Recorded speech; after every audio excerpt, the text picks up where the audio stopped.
Wings. Hello and welcome to WION Wings, India's first TV aviation show. I'm your host Sumit Chaturvedi, and over the next half hour I will bring you up to speed with all the exciting happenings in the world of aviation.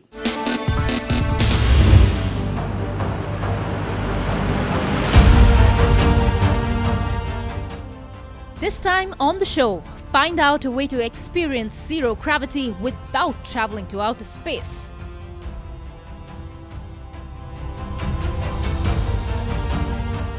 Watch a French balloonist test a pedal-powered airship before attempting to cross the Mediterranean Sea.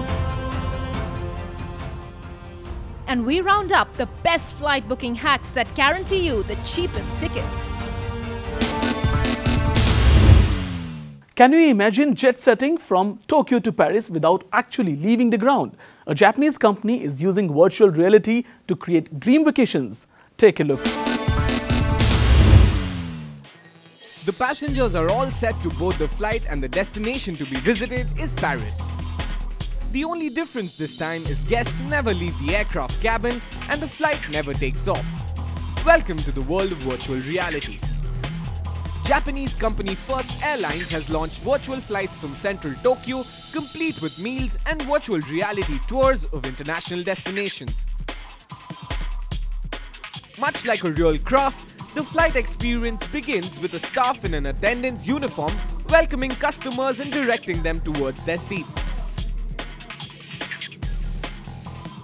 From fastening the seat belts to the safety demonstration and even the announcement of the flight taking off. No procedure is skipped. Even the clouds are reconstructed to give a feel of real flying. Interestingly, the first virtual flight took off on the 14th of February, Valentine's Day. After fastening their seatbelts and listening to the prerequisite safety demonstrations, 12 passengers took off from central Tokyo on a virtual flight to the city of love and romance, Paris. Flyers immersed themselves in a 360 virtual reality tour of the city. 本当の旅行になると準備もたくさんの準備だとかお金だとか、時間も必要ですけども、手軽にこういう雰囲気を楽しむにはいいのかなと思いました。VR、あと接客とかすごい飛行機に乗ってるみたいな接客してくれてすごい良かったです。The travelers relaxed in first and business class seats where they were served 4-course dinners.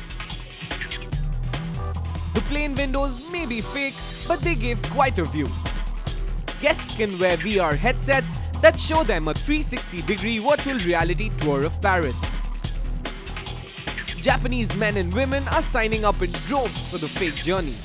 年配の方がこちら多いんですけども、足腰が悪くなってしまったりですとか、なかなか海外に行きたいと思っても行けないっていう風な方が多くこちらのお店にご来店いただいております。At 6,600 yen or $62, this experience is a fraction of the cost of an actual trip overseas. Which is why it appeals to those on a budget. First Airlines 2-hour flights to Paris, Rome, Hawaii and New York have been fully booked. Domestic flights around Japan will be added soon, with meals highlighting the region's cuisine. First Airlines even has a check-in desk, although you won't really be going anywhere. Zero gravity is the biggest thrill associated with space travel. Flyers no longer need to fly to space to experience this. It is being made possible now within the Earth's atmosphere, and that too by just hopping on a flight. We tell you how.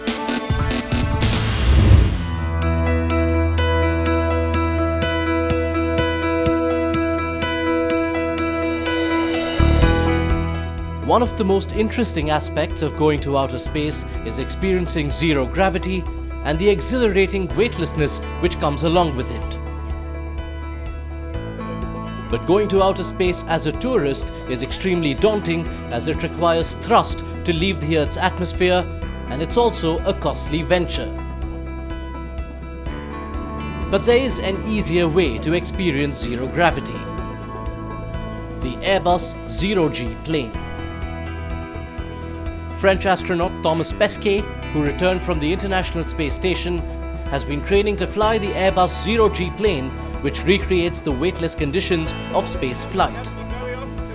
The 39-year-old took part in a special flight with members of the public and compared the experience to being on the International Space Station.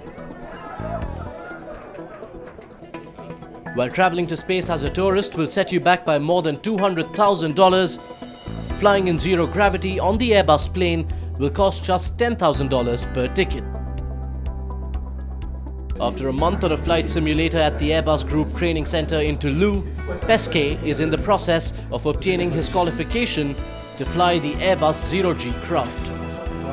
Once qualified for this type of flight, Pesquet will take up his duties flying the plane in March 2018 for the next campaign of scientific experiments organized by Novspace.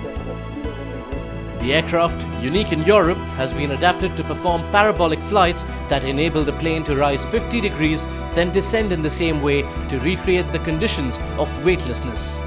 Et voilà. Et là on est parti, et ben ça me rappelle des souvenirs, c'est comme dans la station spatiale, ça dure moins longtemps, mais on est en chute libre en fait, on est en chute libre autour de la Terre, nous dans une station spatiale, aujourd'hui dans un avion, mais c'est exactement la même chose, cette chute libre, rien à l'arrêter, si ce n'est qu'il faut un moment évidemment en avion, qu'il faut qu'on reprenne une altitude normale, et dans la station spatiale, ça continue indéfiniment, c'est la même chose. Though these flights have been developed specifically for scientific research, they will sometimes be open to the general public as well. Most of us love to travel, but we don't enjoy spending a fortune on purchasing airline tickets. We all want to save a few extra bucks while making our bookings. A veteran of the aviation sector and COO of Yatra.com, Sharad Dhal, has some cool tips that can save you some cash. Listen in.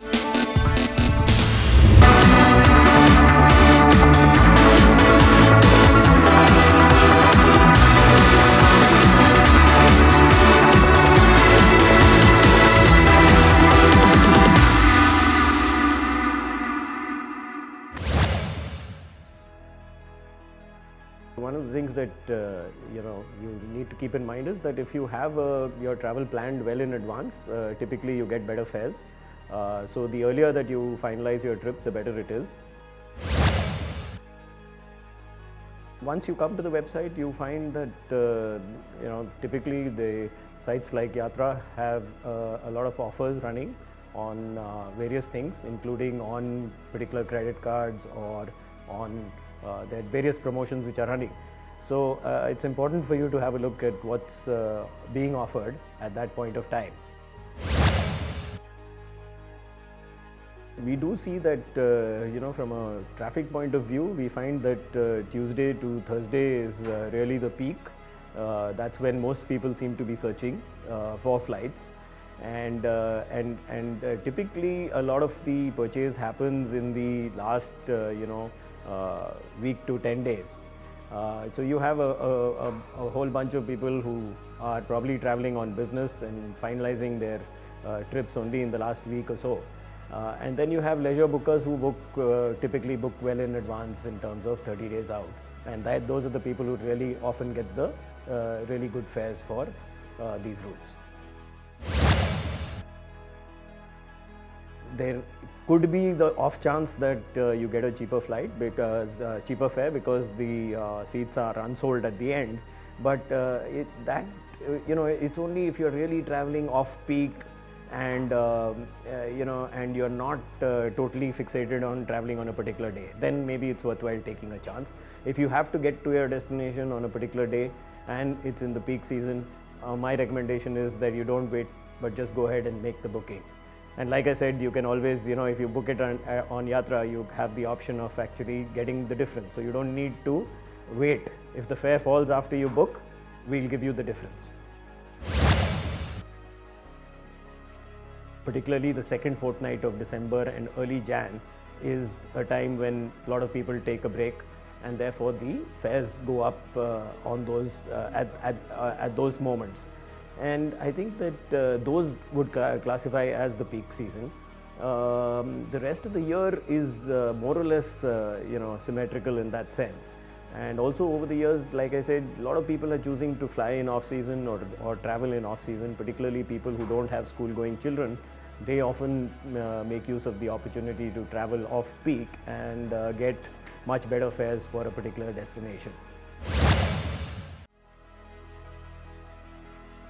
On the international side, it's a more complex thing because often what happens is that it also depends upon, what maybe tourists from some other destination are coming into that particular place. So an example is in Bali. In Bali, May and early June is a good time to travel for Indians. But suddenly if you go to the later half of June, a lot of the Australians come into Bali and the fares go up dramatically suddenly. So there's a confluence of various factors which comes into defining what would be a peak season out there.